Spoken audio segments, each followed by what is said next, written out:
As You Like It is the story of Rosalind. She is the daughter of the recently exiled Duke Senior. He's been exiled by Duke Frederick. He's allowing Rosalind to stay in court because his daughter Celia is best friends with Rosalind. He eventually starts to become more and more paranoid and decides that Rosalind has to go. So she decides to run off into the woods and Celia decides to follow her. While they are traveling in the dangerous woods, they dress as, or Rosalind dresses as a man.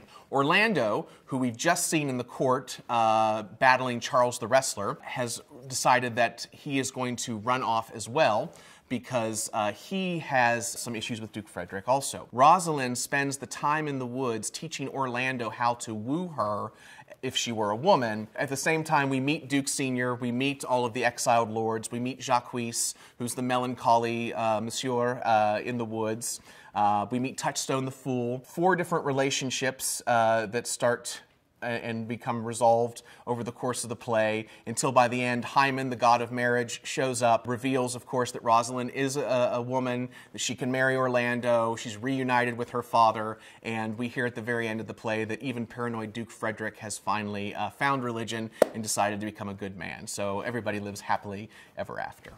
We have staged As You Like It 3 times. The most recent one was sort of an Austinian-inspired piece. The works of Jane Austen was very influential on the design, the costume design. It's always one that is extremely appealing for the actresses in the company. Rosalind is considered by many to be sort of the female Hamlet and one of the biggest opportunities for a woman. It is always wonderful to see what an individual actress is going to bring to that role to make it her own. I think one of the things that makes the play memorable and important to the canon is it's Shakespeare continuing to play with identity and disguise, and how he's able to do that so effectively. Then once you consider the fact that in Shakespeare's day, it would have been a male actor playing a female on stage, you get to sort of think about, okay, so we've got a male actor playing a woman that is then dressed up and disguised as a boy